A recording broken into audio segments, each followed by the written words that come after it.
सम्पूर्ण नेपाली जनताले बुझेको कुरा के हो भने भारतका गुप्तचर विभागका प्रमुख नेपालमा आए र आधा रातमा प्रधानमन्त्रीसँग भेटे। त्यो प्रधानमन्त्रीसँग भेटेर के कुराकानी भयो अहिलेसम्म नेपाली जनतालाई कुनै जानकारी छैन। केन्द्रीय कमिटी र संसदीय दलको ज्यादै अल्पसंख्याले गरेको गुटबन्दी जन्य क्रियाकलापले पार्टीको वैधानिक र एकीकृत स्वरूपमा कुनै असर पार्न नसक्ने तथ्यलाई स्पष्ट पार्दै बैठकले पार्टी एकता र पार्टीको पक्षमा बिना दुविधा दृढतापूर्वक अघि बढ्न पार्टीका सबै नेता कार्यकर्ता सदस्य एवं पार्टी पङ्क्तिलाई आह्वान गरेको छ।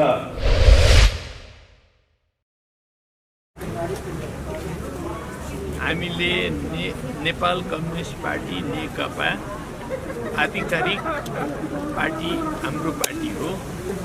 यो पार्टी आजभन्दा 3 वर्ष अगाडि जो एकीकरणद्वारा स्थापित भएको पार्टी हो, यही पार्टी हो। अहिले केही मानिसहरू पार्टीबाट फुटेर बालुवाटारतिर लागेका छन्, सत्ताका वरिपरि घुम्न थालेका छन्।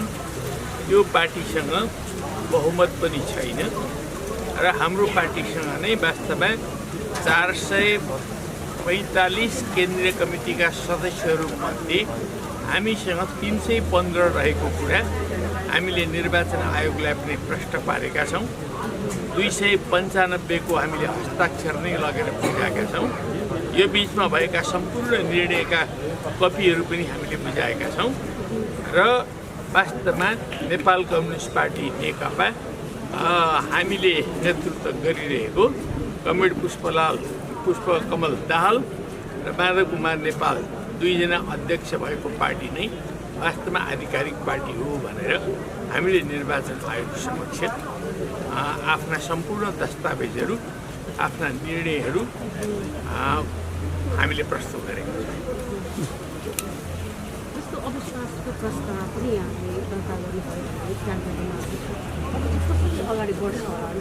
पुनः विश्वास यो प्रश्न 3 मा चाहिँ प्रदेश नम्बर 3 मा विश्वासको प्रस्ताव दर्ता भएको छ। अब त्यसले आफ्नो प्रक्रिया लिन्छ। त्यसको अर्को पार्टी प्रधानमन्त्री केपी ओलीले नेकपाले 1159 केन्द्रीय समिति निर्वाचन आयोगमा दर्ता गरेको भएको छ। त्यसैले हेर्दा त उहाँहरूको बहुमत देख्थ्यो नि। त्यो त बिल्कुलै अवैधानिक कुरा हो। जति बेला हाम्रो पार्टीको केन्द्रीय कमिटी गठन भएको थियो, दुईटा पार्टीका केन्द्रीय कमिटीहरूको केन्द्रीय भेलाबाट हामीले यो नेपाल कम्युनिस्ट पार्टी नेकपाको केन्द्रीय कमिटी गठन गरेका हौँ। त्यो गठन गर्दाखेरि हामी 441 सदस्यहरू थियौँ। त्यसमा पछि सर्वसम्मति साथ हामीले 4 जना सदस्यहरूलाई मनोनयन गऱ्यौँ। त्यसो गर्दा 445 सदस्य हाम्रो पार्टीको केन्द्रीय कमिटीमा पुगेको थियो। त्यो 445 को बहुमत जता छ त्यही पार्टी आधिकारिक हुन्छ। ऐन बमोजिम त्यही हुन्छ, संविधान बमोजिम त्यही हुन्छ। त्यसैले अहिलेका संविधानहरूलाई ठिक ढङ्गले परिपालना गर्ने हो भने नेपाल कम्युनिस्ट पार्टी नेकपा आधिकारिक हो भन्ने कुरा बुझ्नको निम्ति धेरै कुनै कठिनाइ छैन र अरू अनेक सडकमा रहेका व्यापक मान्छेलाई लगेर अनि त्यहाँ राख्ने बित्तिकै त्यो बहुमत हुन्छ भन्ने कुरा त हास्यास्पद कुरा हो। जस्तो उहाँले चाहिँ पहिलो 1 नम्बरको अध्यक्ष आधिकारिक अध्यक्ष म हुँ र महासचिव पनि हाम्रै पार्टीमा हुनुहुन्छ र हाम्रो पार्टी आधिकारिक हो। हाम्रो पार्टीले जुनसुकै बेला पनि केन्द्रीय कमिटीको बैठकबाट सदस्य सङ्ख्या विस्तार गर्न सक्छ र यसले चाहिँ वैधानिकता पाउँछ भन्ने खालको उहाँहरूको तर्क रहेको छ। दुईटा पार्टी एकीकरण गर्दा 1 नम्बर र 2 नम्बर अध्यक्ष बनाएकै थिएन। कुन विधानले बनायो अनि कुन माइनोरिटीले बनायो, कुन निर्णयले बनायो?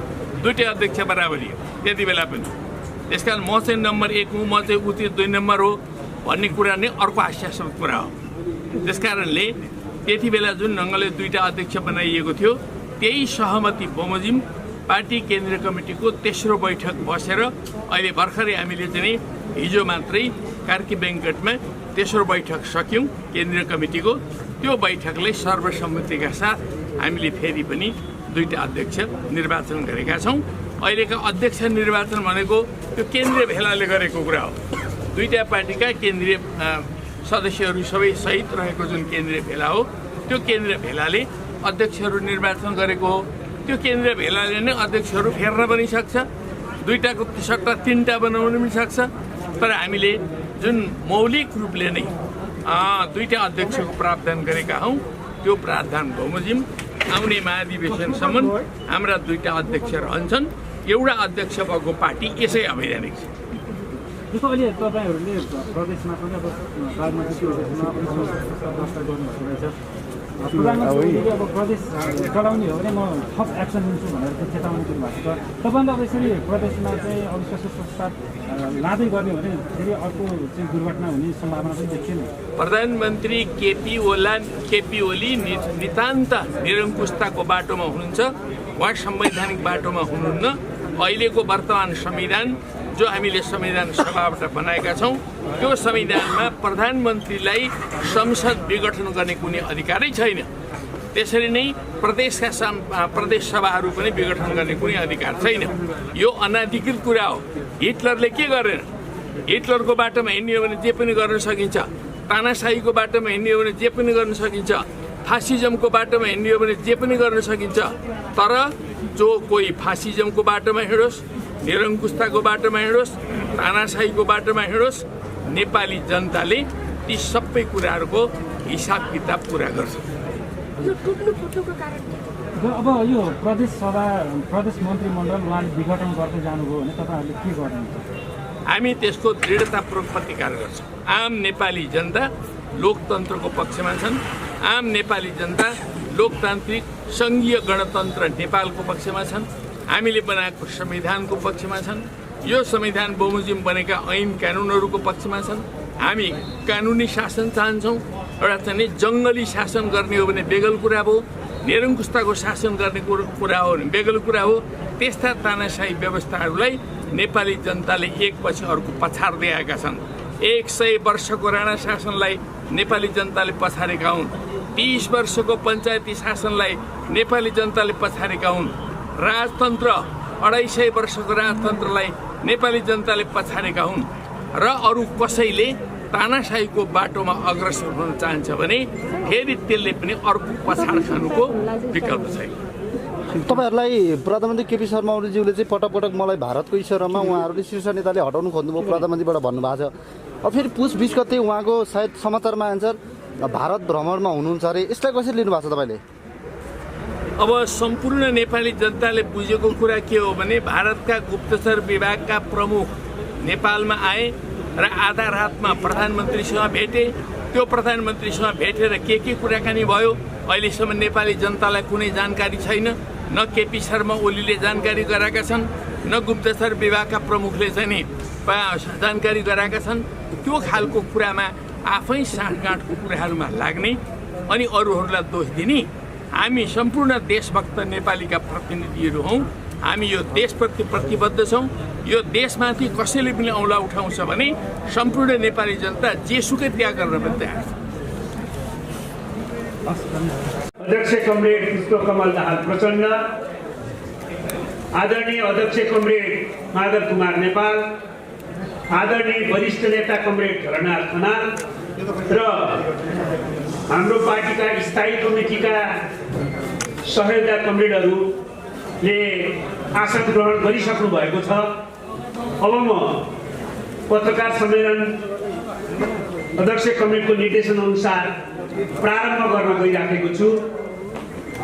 यसको 3वटा भागहरू हुनेछ।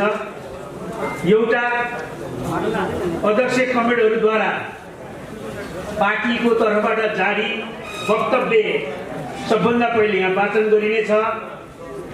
त्यस पछाडि अध्यक्ष कमरेड प्रचण्डले पत्रकार मित्रहरूलाई सम्बोधन गर्नुहुनेछ र त्यस पछाडि पत्रकार साथीहरूले हात उठाएर आफ्नो संक्षिप्त परिचय सहित गुणागत रूपमा जिज्ञासा राख्न र प्रश्न गर्न सक्नुहुनेछ। म हाम्रो पार्टीका स्थायी कमिटीका सदस्य कमरेडहरूलाई मन पाएर आसन ग्रहण गरिदिनु हुन पनि अनुरोध गर्न चाहन्छु। मैले अगाडि बढाएँ।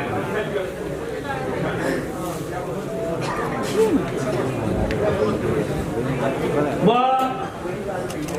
अध्यक्ष कमरेडहरूको तर्फबाट जारी वक्तव्य वाचन गर्न गइराखेको छु। प्रेस वक्तव्य।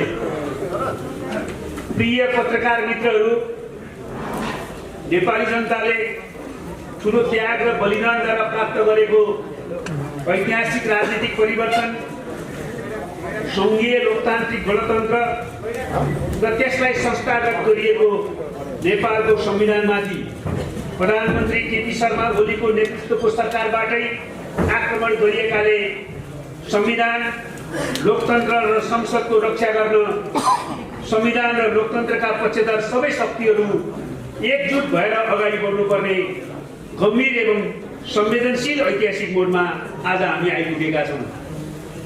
त्यसै गरी हाम्रो सामु नेपाली जनताको आशा र भरोसाको केन्द्रको रूपमा स्थापित हाम्रो पार्टी नेपाल कम्युनिस्ट पार्टी नेकपा र नेपाली कम्युनिस्ट आन्दोलनलाई कमजोर पार्ने, पार्टी र आन्दोलन विरोधी षड्यन्त्र एवं गतिविधिका विरुद्ध पार्टी र आन्दोलनको रक्षाको पक्षमा सम्पूर्ण कम्युनिस्ट क्रान्तिकारीहरू एक ढिक्का हुनुपर्ने ऐतिहासिक ऐबारा पनि आएको छ।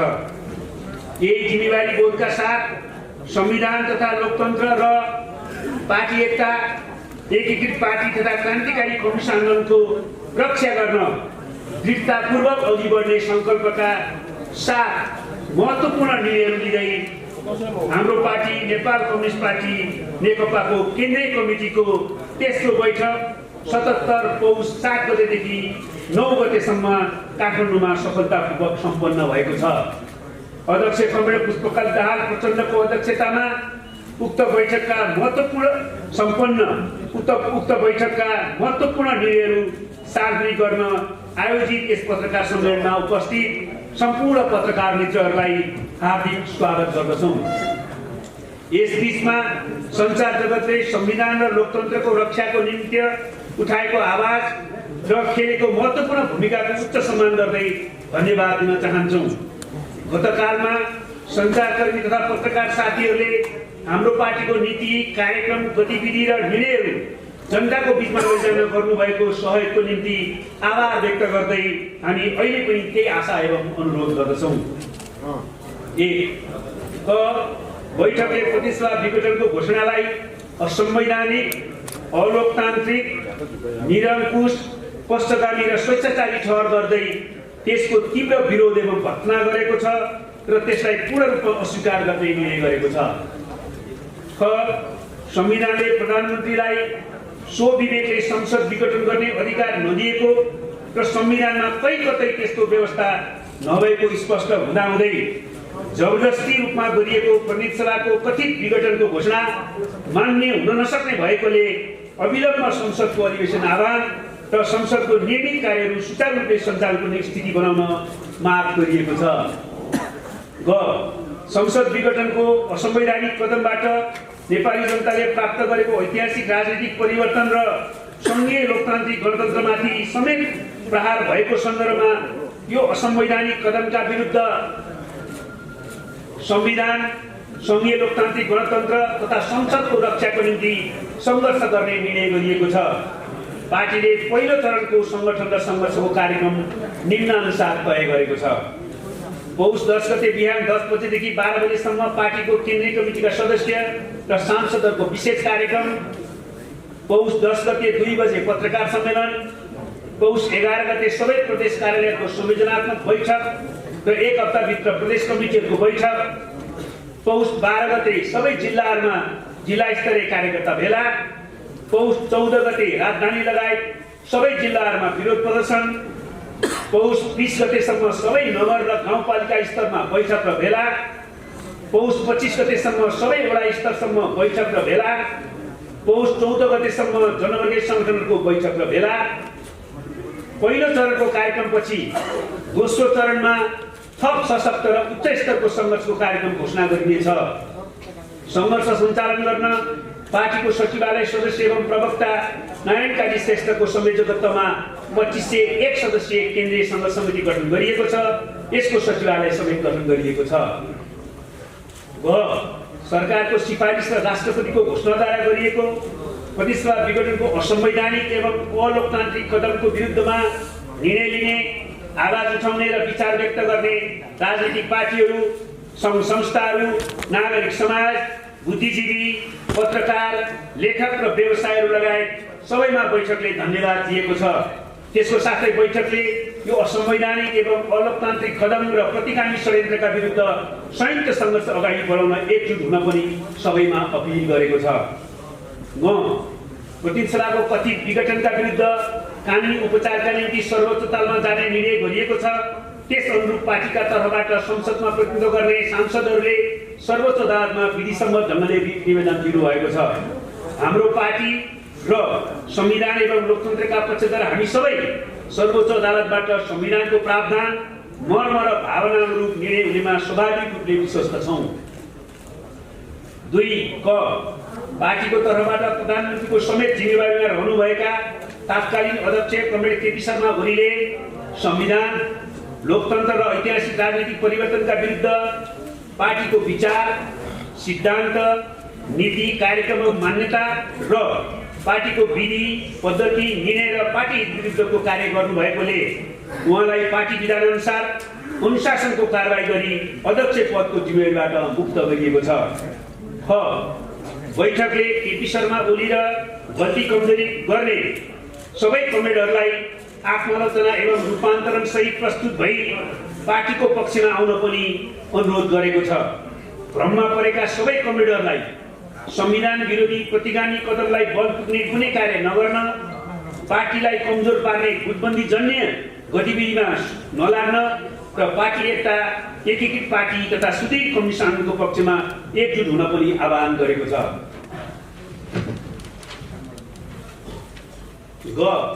कमरेड केपी शर्मा ओलीको नेतृत्वमा पार्टीलाई कमजोर पार्ने उद्देश्य सहित केही गुटबन्दी जन्य भेला लगायतका क्रियाकलापहरू देखिए पनि पार्टी एकता र एकीकृत पार्टी त्यस प्रकारका क्रियाकलापहरूलाई चिर्दै अघि बढिरहेको छ।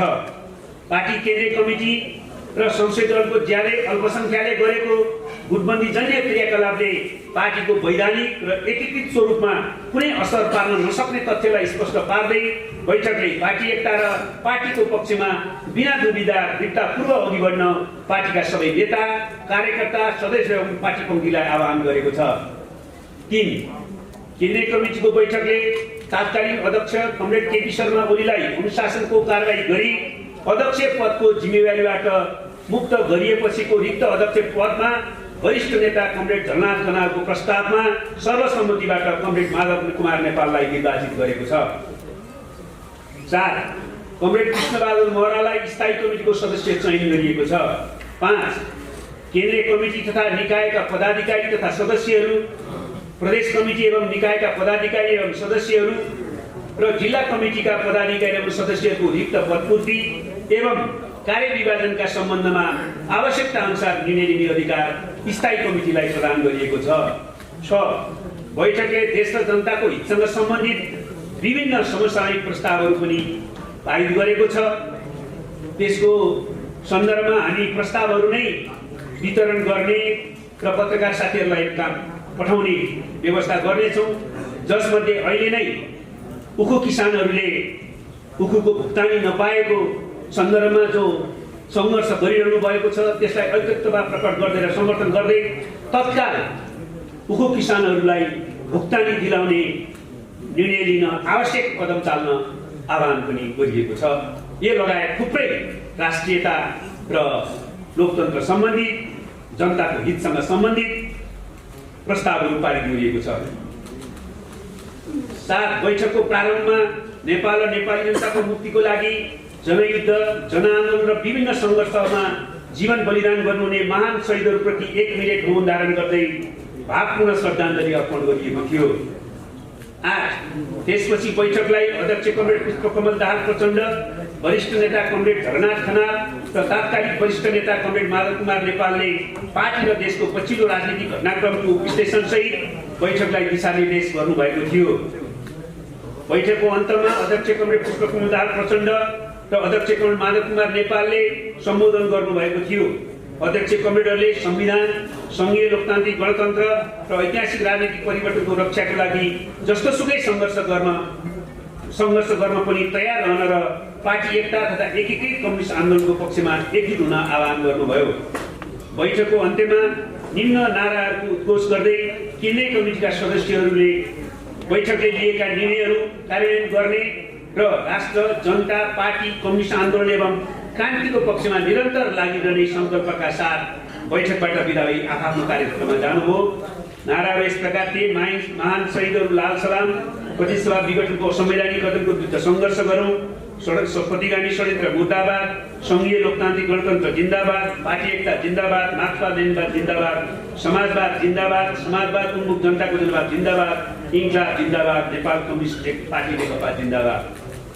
2077 पौष 8 गते बसेको नेपाल कम्युनिस्ट पार्टी नेकपाको संसद दलको बैठकले पार्टी अध्यक्ष एवं माननीय सांसद पुष्पकमल दाहाल प्रचण्डलाई संसद दलको नेता निर्वाचित गरेको छ। 10 आज 2077 पौष 10 गते हाम्रो पार्टी नेपाल कम्युनिस्ट पार्टी नेकपाको केन्द्रीय कमिटीका सदस्यहरू र पार्टीको तर्फबाट संसदमा प्रतिनिधित्व गर्ने सांसदहरूको हामी यहाँ छौँ विशेष कार्यक्रम सम्पन्न भयो। त्यस अन्तर्गत केन्द्रीय कमिटीको बैठकमा उपस्थित भई हस्ताक्षर गर्नुहुने 295 केन्द्रीय कमिटीका सदस्य कमरेडहरू निर्वाचन आयोगमा जाने उद्देश्यका साथ निर्वाचन आयोगको कार्यालयको हाताबाहिरसम्म पुग्नुभएको थियो। उहाँहरूलाई प्रतिनिधित्व गर्दै अध्यक्ष कमरेड पुष्पकमल दाहाल प्रचण्ड र अध्यक्ष कमरेड माधव कुमार नेपाल नेतृत्वको टोलीले आयोगको कार्यकक्षमा निर्वाचन आयोगका माननीय प्रमुख आयुक्त र आयुक्तज्यूहरूसँग भेट गर्यो। उक्त अवसरमा अध्यक्ष कमरेड प्रचण्डले 295 जनाको उपस्थित सहितको बैठक सम्पन्न भएको आधिकारिक कागजातहरू बुझाउँदै छिटै कानुन सम्मत ढङ्गले दलको आधिकारिताको बारेमा निर्णय लिन अनुरोध गर्नुभयो। माननीय प्रमुख आयुक्त दिनेश थपलियाले ऐन बमोजिम यस सम्बन्धमा समयभित्रै निर्णय लिने जानकारी दिनुभयो। पुष्पकमल दाहाल प्रचण्ड अध्यक्ष, माधव कुमार नेपाल अध्यक्ष। पत्रकार साथीहरू, अब म हाम्रो पार्टीका श्रद्धेय अध्यक्ष कमरेड पुष्पकमल दाहाल प्रचण्डलाई यस पत्रकार सम्मेलनलाई सम्बोधन गर्नुहुन अनुरोध गर्छु।